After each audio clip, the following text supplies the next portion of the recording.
Well, this is hay moving day, and I've already got the owner's share in their barn, which again, they don't have any livestock, so I buy all that hay, but I get to store it in that barn, which makes it pretty handy, and it will stay in there until spring. And since it's the best hay, or better hay, since it's been stored inside, that's the hay that I feed last in the spring during calving and rebreeding time. So all I'm doing now is moving some of the bales up closer, and my bale trailer hauls 8 bales at a time.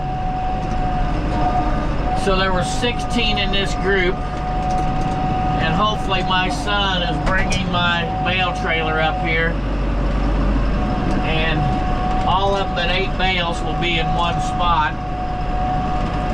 And if he's slow, I might get them all moved up to one spot, but we shall see. So it's working out pretty good.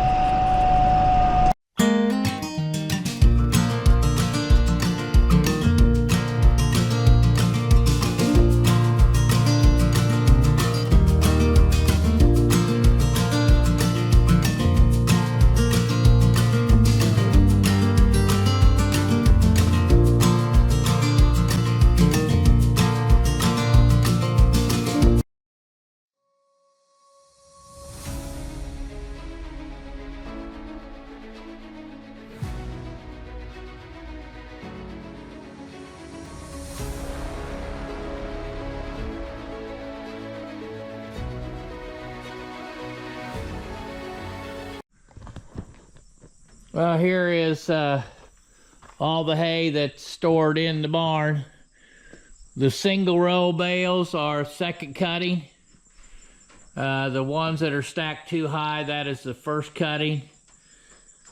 And I can tell you exactly what's here. I believe there's 45 of first cutting bales, and then there's 19 of these second cutting. Well, I've got all the hay moved home, and so it's kind of interesting how this summer has gone, that it's been a struggle to get hay up because of all the extra moisture we've had. And to think that here it is on August 31st, and I'm actually caught up, and pretty much one field to go, 22 acres, which I've mentioned, and I'll take 100 square bales off of this, and I don't know how many round bales will be left. It's pretty thin hay, but I try and get about 400 square bales in the barn every year. So the hay is home, and I'm in the process of, after I've dumped this hay off, of yarding it up, and I'll get a little video of that in just a second.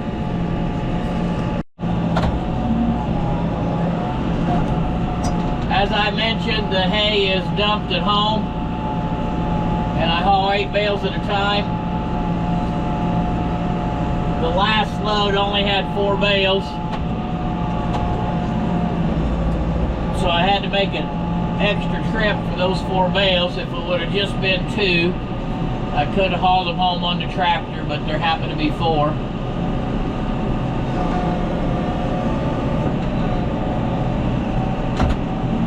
And I think I have mentioned in previous videos that I have tried numerous ways to store this hay. I've left spaces between them. I have put them in different directions.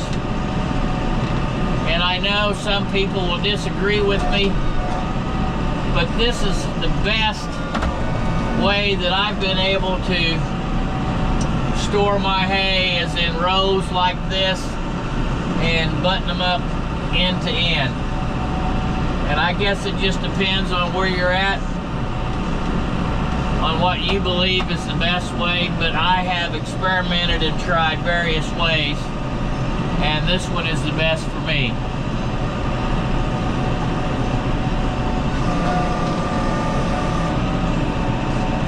So I'm not sure what lies next on the plans for the farm, but I'll finish yarding this hay up. Hey, good morning everyone.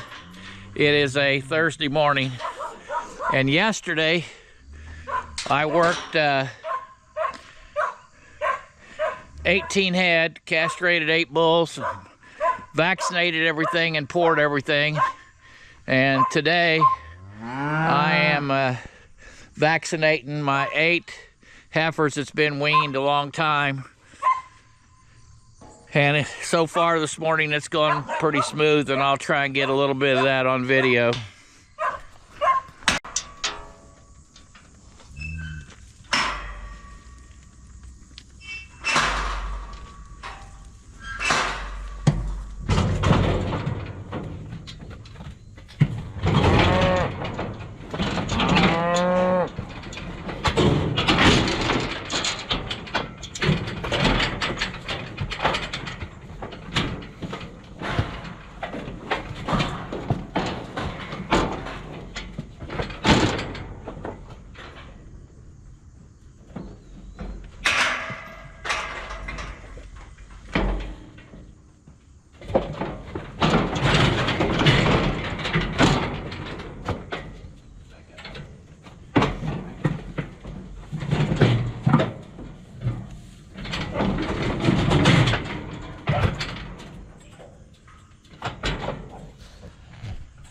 Okay, I've got a couple loaded in the chute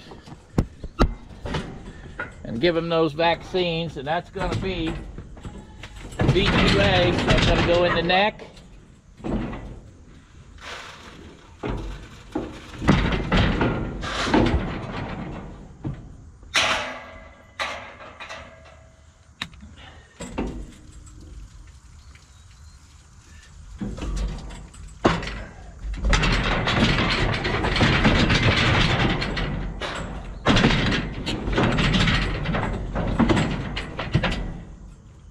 And I go at least 4 inches from injection sites.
I got the 8 heifers worked, and that went really smooth. I'm pretty pleased with that. So the next step today is we only have one off-road station in our community, and so I'm going to drive the tractor in town and I'm going to fill it up. Sometimes I'll just fill up 5-gallon cans and bring home. but because I'm going to hook up the bush hog and try and clip some pastures, and we're just like some of the other parts of the country, we have turned really dry here in southwestern Indiana. We could use some rain, and my summer pasture is just about shot. And I've actually been feeding a few bales of hay a week. Fortunately, water is not a problem at that pasture, so the cows have plenty of water to drink. But the ironweeds are just horrible in that pasture, so I'm just going to spend the day clipping ironweeds. But I'm going to fill the tractor up with fuel and hook up the bush hog, and that is my rest of my project today. Well, I wanted to show you just a little bit of how bad this pasture is with ironweeds, and that's the main reason why I'm clipping it, because there's certainly not much grass left with this as dry as it has turned. And honestly, I can't, the people I would use to spray the field with some of the Corteva products, we can't get a sprayer into here, so we're talking about using a drone. And when I checked on drone usage, besides the chemical, it was just the drone cost was $20 an acre. And it's just something that I can't pull the trigger on. So I'll just clip these pastures and hope for the best. Well, I am here at my annual trip to the White River Valley Antique Farm Show. And I've already stopped and got biscuits and gravy from JD's Ribeyes.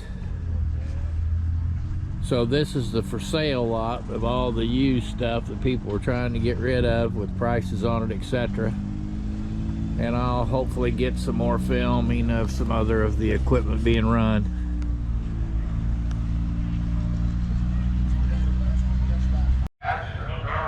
Well, if you like antique old farm equipment, they have it here, and this will be running at some time today. I'm not sure I'll be here. Here's an old steam engine.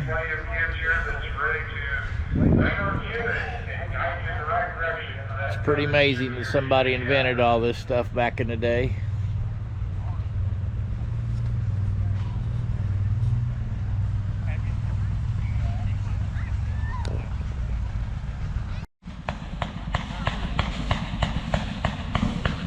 Might be a little pollution coming out of this old steam engine.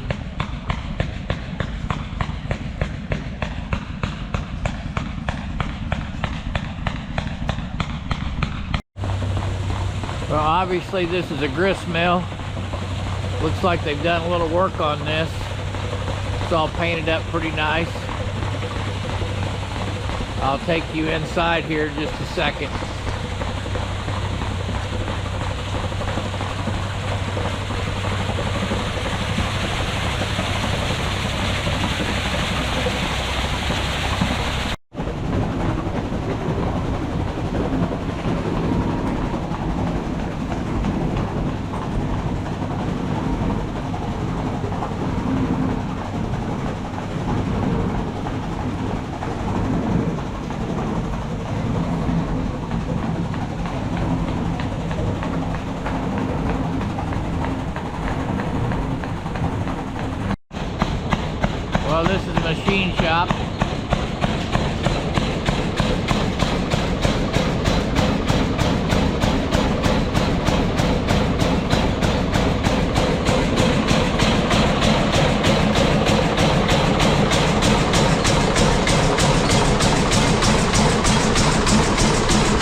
Here's a gentleman working on a lathe with a, again, fully operated.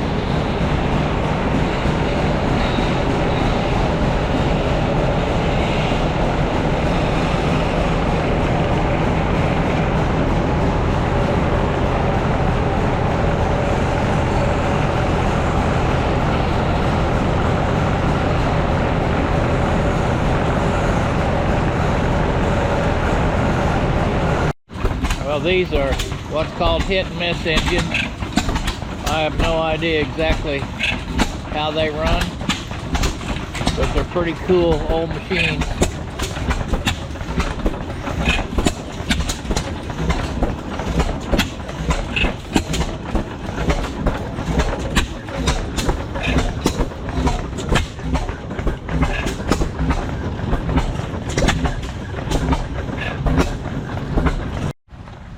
Well, this is a sorghum press operated by a team of horses. You can see the gentleman feeding it in, squeezes the liquid out into that 5-gallon bucket.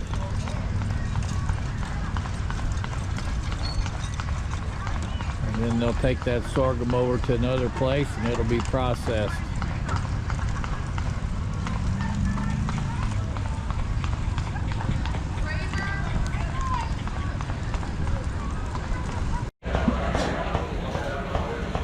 Well, this is a sawmill run by a steam engine. I think they're getting ready to saw. Fully operated.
You can imagine back in the day how unsafe this was.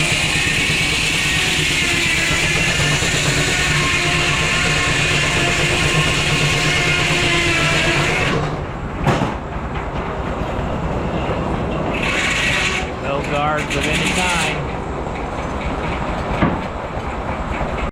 Well, this is something new down here this year, and I guess they'll operate it later, but I don't have any idea how this thing functions or its purpose, but it cuts these logs in half, I guess. I don't know how they even get them up there, but you can see that old cross-cut saw blade, which I assume goes up and down and operates off of a steam engine and a pulley. Well, I've got the pastures all clipped. Took 2 days. I'll turn the camera around. And this is what they look like afterwards. There was just a ton of ironweeds, and we're pretty dry, so there's not a lot of grass left here on this pasture. So I'm going to get the drone out, see if I can get some drone pictures of what it's like up here at the summer pasture.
Well, that's a wrap on this week's video.